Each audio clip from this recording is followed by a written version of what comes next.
Imagine this. You've just stepped off a 14-hour flight into Tokyo. Oh, man, the absolute worst feeling. Right. You are just completely exhausted. Your internal clock is shattered into a million pieces. You're dragging your suitcase through the arrivals terminal, and you are mentally bracing yourself. Because you know exactly what's coming. Exactly.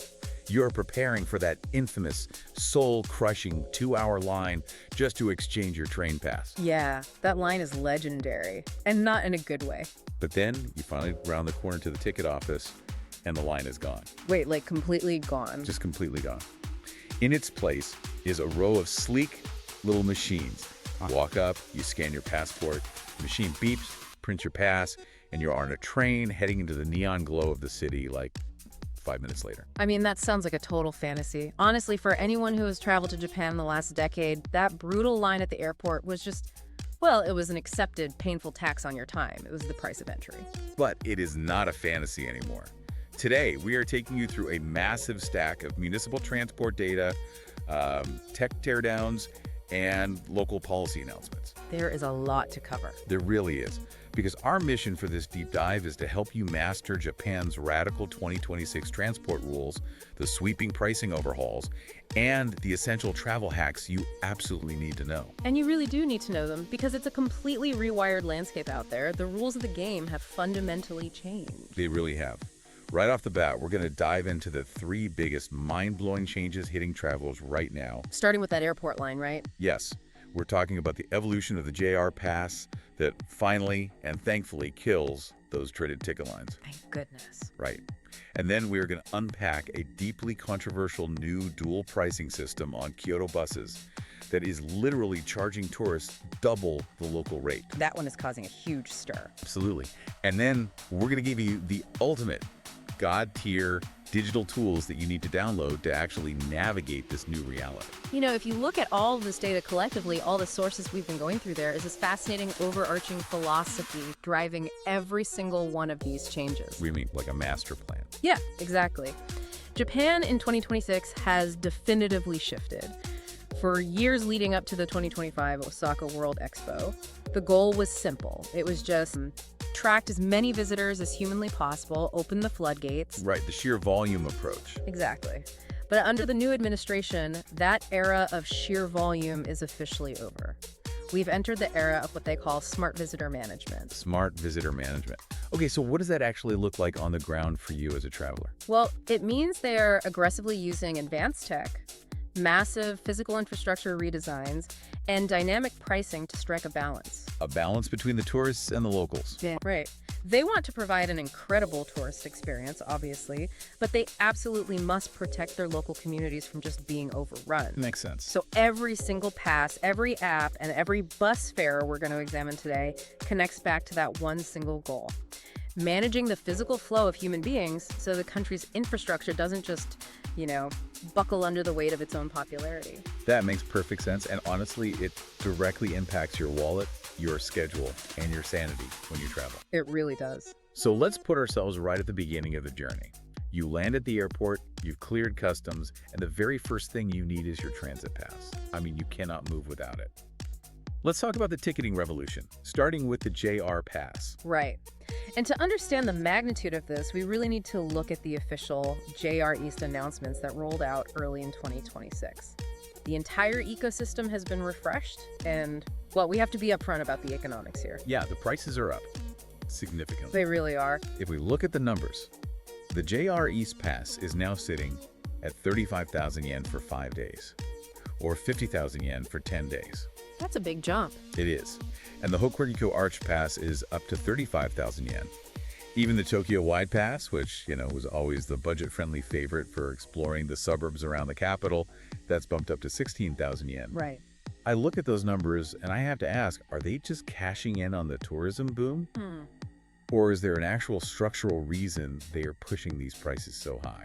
It's definitely a structural strategy. The value proposition has intentionally shifted. Okay, how so?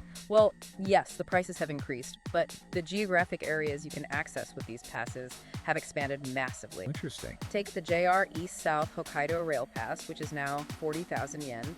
They've expanded its free area to include the Chiyoetsu Shinkansen and the Uetsu Main Line. So you can go a lot further. Exactly. They are trying to engineer this seamless, frictionless flow of travelers from the very north in Hokkaido down through the Tohoku region and into the Hokuriku region. I see. So they want you off the traditional golden route, Yeah. Tokyo, Kyoto, Osaka. Precisely. It's a dispersal strategy.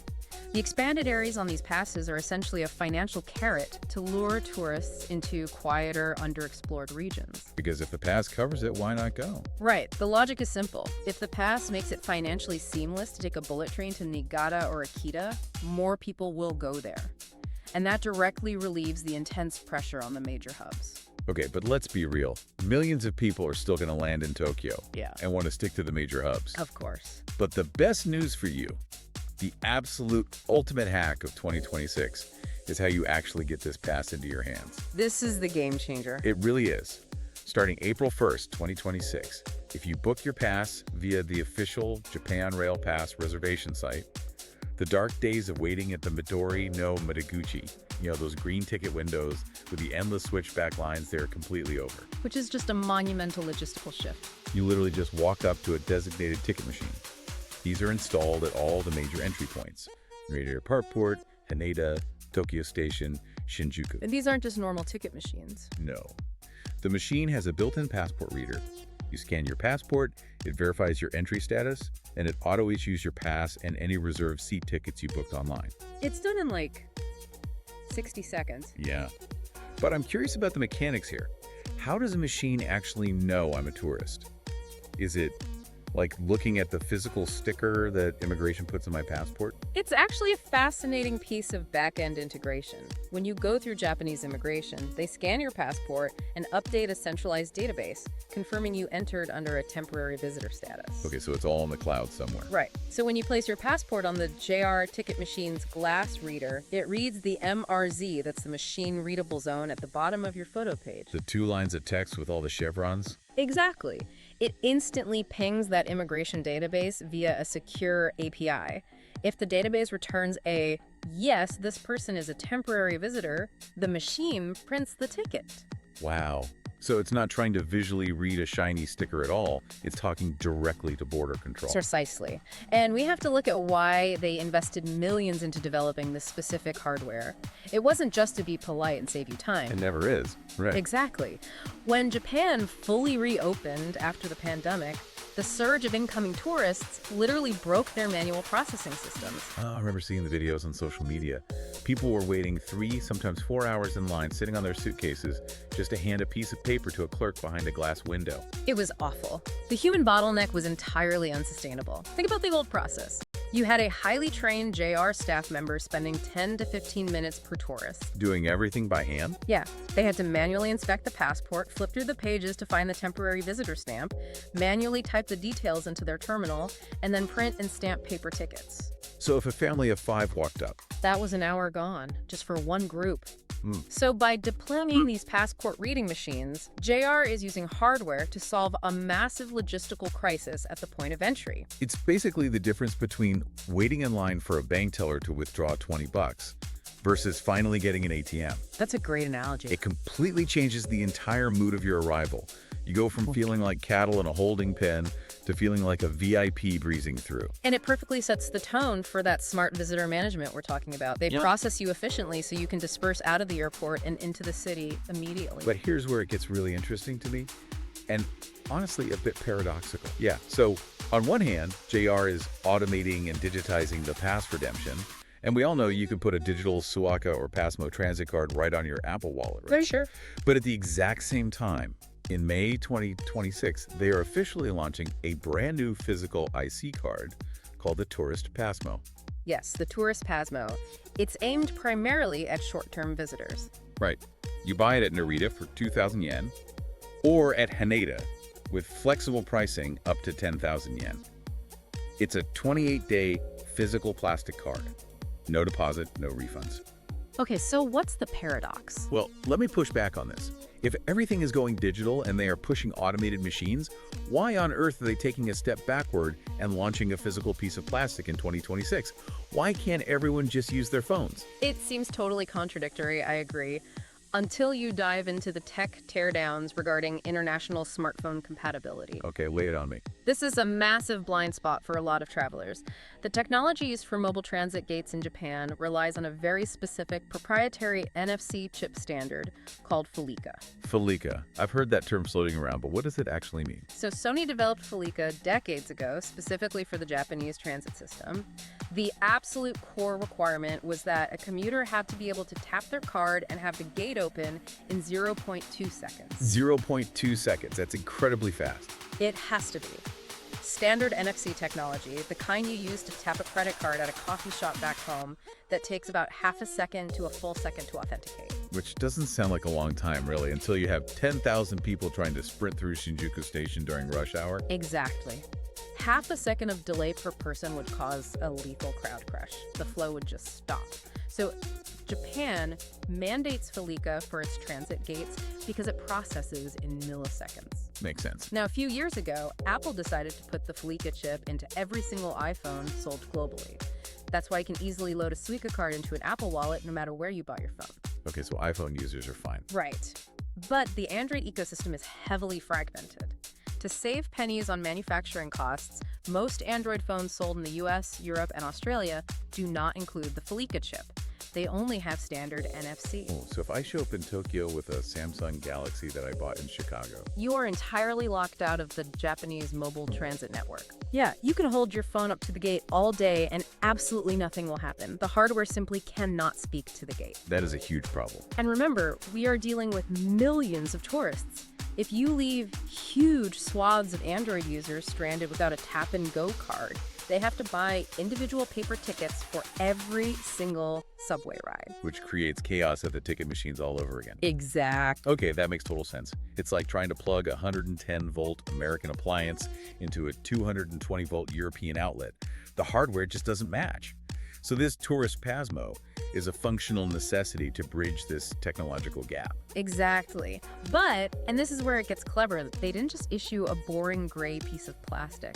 This plays brilliantly into a major 2026 travel trend that retail analysts call the shelfie souvenir. Shelfie, meaning like a souvenir you put on a shelf to take a picture of. Yes. Travelers are moving away from cheap, mass-produced trinkets and looking for design-forward, functional, or uniquely aesthetic items from their daily travels to keep. I love that. The PASMO consortium recognized this. The new Tourist PASMO is a gorgeous piece of commercial design. I'm actually looking at the visual release for it right now, and it really is beautiful. It features this bold kanji character for travel tabi right in the center. Right, it really pops. And it's surrounded by these intricate, vibrant motifs representing Japanese seasons, traditional summer festivals, hot springs. It doesn't look like a transit card. Exactly. So they've taken a mundane piece of transit infrastructure, a plastic smart card that solves the Android compatibility problem, and elevated it into a highly desirable collectible. That's incredibly smart. It gives the tourist a physical memento they pull out of their pocket 10 times a day and then take home. It's just a masterclass in turning a logistical necessity into a commercial asset. It really is brilliant. Okay, so let's track the journey so far. You've landed, you bypass the massive line to get your bullet train pass from the automated machine, and you've got your beautiful physical Tourist PASMO for the local subways. You are fully equipped. You are. You're moving around the country. But inevitably, on almost every traveler's itinerary, you are going to head to the most popular destination of all, Kyoto. And this is where the concept of smart visitor management goes from being a polite convenience at the airport to being an absolute desperate battleground on the streets. Because when you get to Kyoto, you run face first into the sharp edge of overtourism. And Kyoto is not just asking tourists to behave nicely anymore. They're actively rewiring their entire physical transit system to fight back. We really need to set the scene for you to understand why this is happening. Yeah, paint the picture for us. So Kyoto is a city of narrow ancient streets, historic temples, wooden shrines. Because of the archaeological layers beneath the city, they can't just dig anywhere. So it does not have a sprawling, hyper-dense subway network like Tokyo. Right. The primary mode of public transit to get to world-famous sites like Kiyomizu-dera or the Golden Pavilion is the municipal city bus. And those buses are buckling under the pressure. So much so that Kyoto is currently undertaking what I can only describe as a massive 50-year infrastructure flip. It's historic. Looking at the municipal transport data for over 50 years since 1972 to be exact, when they transitioned to one-man driver operations, Kyoto buses have operated on a rear boarding, front exiting system. Once you get onto the back door, You ride, and you pay at the front door next to the driver right before you get off. which sounds totally normal, until you mix in a few million tourists. Right. So, starting prep in 2026, with a full rollout expected by 2028, the city is spending 2 billion yen, that's roughly 13 million US dollars, to physically alter 550 bus stops across the city. That's a massive undertaking. It is. They are completely flipping the flow. They are changing it to front boarding, rear exiting. You pay when you get onto the front, and you just walk out the back when you reach your stop. Think about the intense physical logistics required to make that change. It's not just a matter of the bus driver flipping a switch and opening a different door. No. Not at all. The municipal plans show that they have to physically move the bus stop waiting areas half a bus length backward on the physical street. Wait, really? Why would they have to do that? Because if the front door of the bus is now where the back door used to be relative to where the line of people is standing on the sidewalk, the entire queue is out of alignment. Oh, I see. Yeah, the bus would pull up and the doors would open to a brick wall or a railing. Oh my God. Exactly. So in a tight historic city like Kyoto, that means construction crews are literally ripping out physical barriers, removing metal fences, and tearing up existing street plants and vegetation just to align the boarding queue with the new front door position. Spending 2 billion yen to do this. I mean, it sounds so extreme. Ripping up trees and moving fences, why not just leave it as it is? It worked for 50 years. To understand why it's necessary, you have to think about the psychology of crowd flow, or almost like fluid dynamics in an over-tourism environment. Okay. Under the old system, getting on at the back, what actually happened?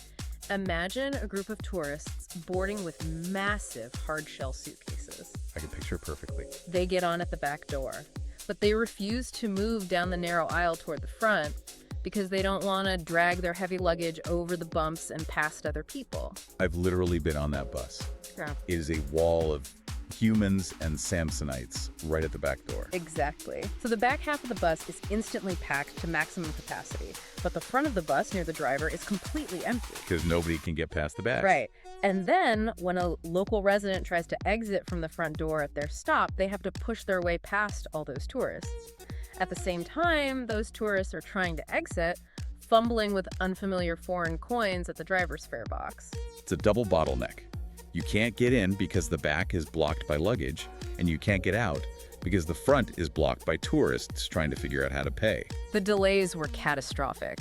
A bus route that should take 20 minutes was taking an hour, especially during the peak spring tourism season in May. That's miserable for everyone. So flipping the flow to front boarding, prepayment, and rear exiting is a desperate, highly expensive measure to fix human behavior. Because it forces the issue. Exactly. It forces you to pay immediately, which naturally pushes the crowd toward the back of the bus to make room and allows a completely unobstructed fast exit out the rear door.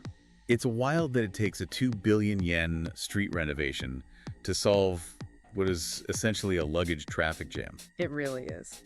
But as dramatic as the boarding flip is, it is absolutely nothing compared to the other change Kyoto is piloting in 2026. This is the one making international headlines. The dual pricing controversy. Yes. This is perhaps the most radical policy shift we're discussing today, and it strikes at the core of the whole tourism debate. Let's lay out what's happening. Go for it. Mayor Koji Matsui has announced a plan to introduce what the city calls a citizen priority price.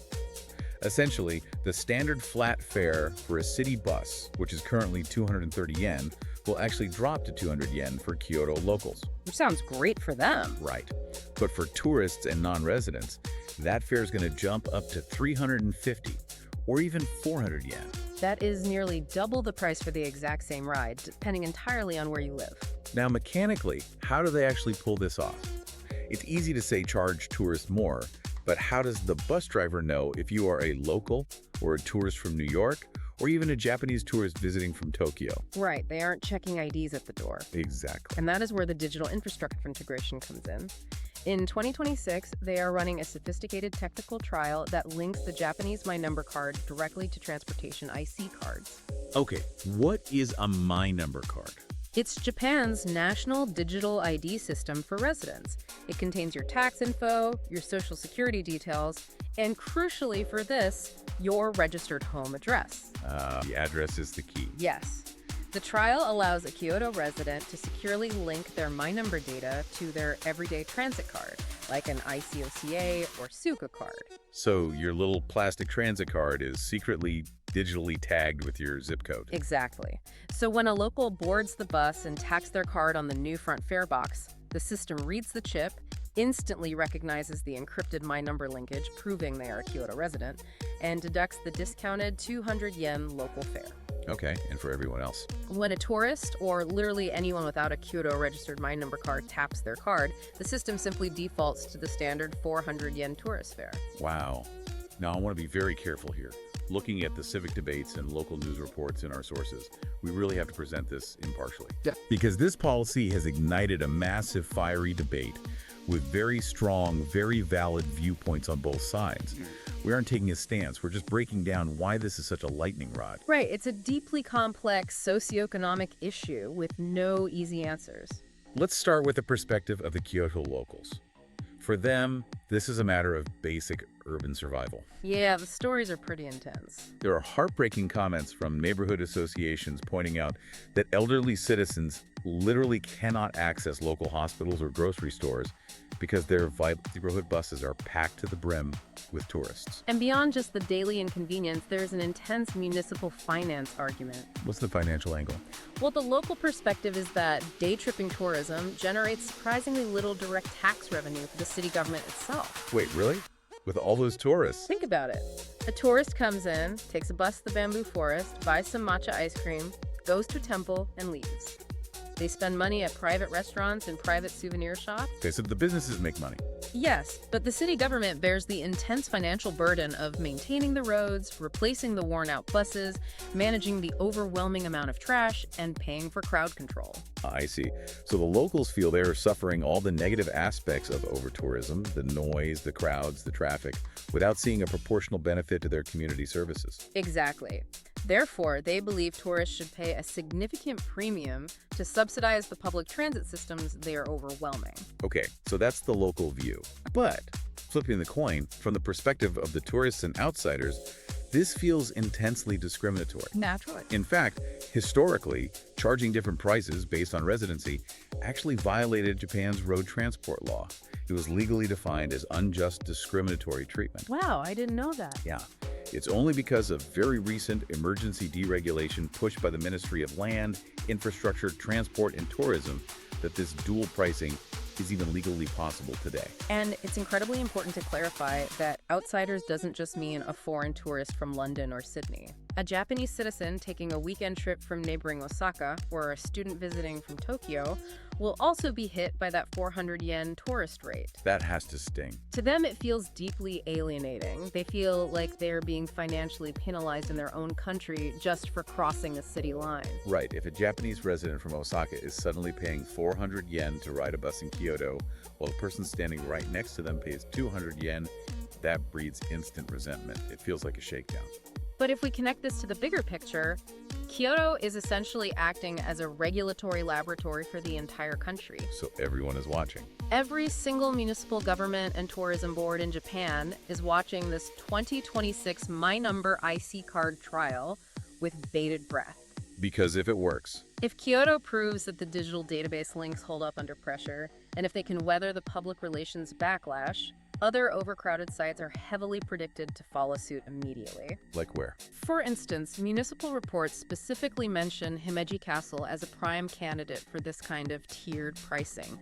If the technology is proven, digital dual pricing could become the absolute new normal across all of Japan's biggest attractions by the end of the decade. Wow. Okay, but let's bring it back to you, the listener. If you are planning a trip and you know the buses in Kyoto are going to be more crowded, harder to board with luggage, and significantly more expensive for you, how do you adapt? You have to change your strategy. Because you still want to see the Golden Pavilion, you still want to explore the geisha districts, you can't just sit in your hotel room. I feel like you're telling me the old way of traveling is dead. The old way is dead. If the physical infrastructure is stressed and hostile to the traditional tourist approach, you have to use digital infrastructure to bypass it. Exactly. Which brings us to a massive pivot in how visitors are navigating the city. Let's move into hands-free travel and the 2026 God tier apps. Yes, the tech step. Because if you are going to pay a tourist premium, You want to navigate like a pro. And the very first step is dealing with the actual physical luggage that is causing all these bus bottlenecks in the first place. Transit authorities are pushing a major initiative called hands-free tourism.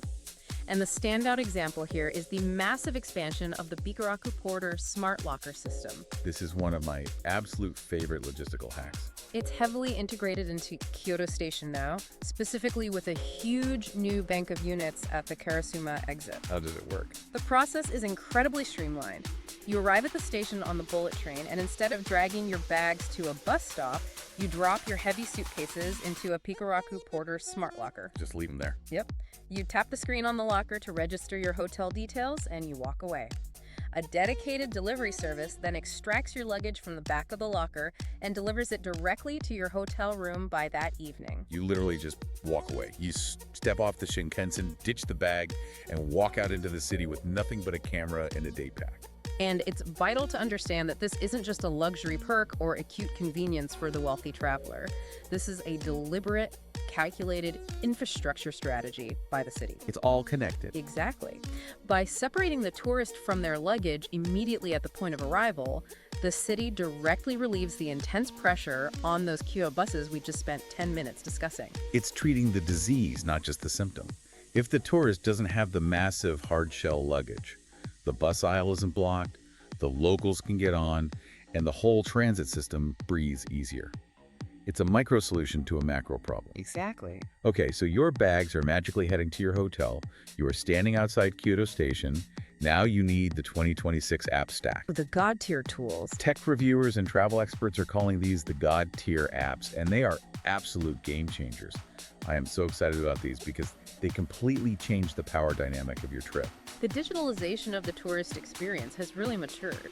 A few years ago, you just needed Google Maps and Google Translate. Now, these apps represent deep integrations into local Japanese systems. Let's start with the absolute king of transit planning, Japan Transit Planner, which most people know as Jordan. What makes this God tier in 2026? It now features a flawless, dedicated JR Pass filter. This is crucial for anyone holding that 35,000 yen JR Pass we talked about earlier. Exactly. Here's the historical context. The JR Pass is amazing, but it has strict rules. Historically, it did not allow you to ride the absolute fastest bullet trains, specifically the Nozomi and Mizuho classes. Right, those were off limits. But if you used a standard app like Google Maps, it would always suggest the Nozomi because its algorithm prioritizes the fastest route. Makes sense for a map app. But tourists would get confused, board the wrong train, and then get hit with massive hundreds of dollars penalty fees by the conductor when their pass was rejected. It was a total nightmare. I can imagine. George Ayton fixes this completely. You toggle a switch saying, I have a JR Pass, and it instantly strips out any train your pass doesn't cover. It plans your route perfectly within the rules of your specific pass. It's a lifesaver. It removes the anxiety of navigating a highly complex, multi-tiered transit network. You don't have to study train classifications or be a rail expert. The app's algorithm does all the complex filtering for you. Next up, solving the classic urban travel dilemma. It's too far to walk, but too close to take a train. The answer in 2026 is LUUP. Right, LUP. Those are the little green electric scooters and e-bikes you see parked at tiny designated docks all over major Japanese cities, from alleyways to convenience store parking lots. Yes, and for years they were really tricky for tourists to use because of strict Japanese licensing rules. But there is a massive 2026 hack. You do not need a Japanese driver's license. Anyone with an international passport and a credit card can ride them. The onboarding mechanism here is brilliant. You download the app, scan your passport to verify your age, and then you just have to pass a quick in-app traffic safety test. And it's fully localized. It's available in English, Chinese, and Korean. Yeah. You take a 3-minute multiple choice quiz on your phone to prove, not to ride on the sidewalks, and then you understand left-hand traffic, and boom, your account is unlocked. That's incredibly easy. You can grab a green scooter and zip down the back streets of Kyoto or Tokyo, totally bypassing the crowded buses and the massive subway stairs. And think about how this serves the city's broader goals. It decentralizes the tourist traffic. Right. Instead of 500 tourists funneling onto the exact same bus route to get to a temple, those tourists are dispersed on e-bikes through secondary and tertiary residential streets. Flooding them out. It spreads the economic footprint. Maybe they stop at a quiet local cafe they wouldn't have seen from the bus, and it dramatically reduces central congestion. And finally, when you are exhausted and you just need a car, we have the Grayo Taxi app. Goro is the standard dominant taxi dispatch app in Japan. Think of it as their equivalent of Uber or Lyft, but it connects you exclusively to official, licensed, professional taxi drivers. The major historical headache with the Gorgo app was that you couldn't register an account without a Japanese phone number to receive an SMS verification code. Tourists were totally locked out. Yeah, that was super frustrating. But the 2026 update fixes this permanently. It now fully supports international phone number registration. You can sign up with your US, UK, or Australian number while you are sitting on the couch at home before you even fly out. Which means no more standing on a street corner in the rain, trying to hail a cab, and then struggling to explain your destination in broken Japanese to a driver who doesn't speak English. Exactly. You input the address in English in the app, the driver gets the exact GPS pin on their dashboard, and payment is handled automatically through your saved credit card. It removes all the friction. Here's where it gets really interesting to me. I look at this app stack, Jordan, LUUP, and Jordo, and it's like upgrading your character in a video game. I like that analogy. It's like downloading a local knowledge patch directly to your brain. You are no longer navigating the city like a lost, vulnerable tourist dependent on paper maps and whatever bus happens to show up. Right? You are navigating with the confidence of a local who knows exactly which train to take, where the secret scooter docks are hidden, and how to summon a cab on demand. It perfectly aligns with the overarching smart visitor management ethos.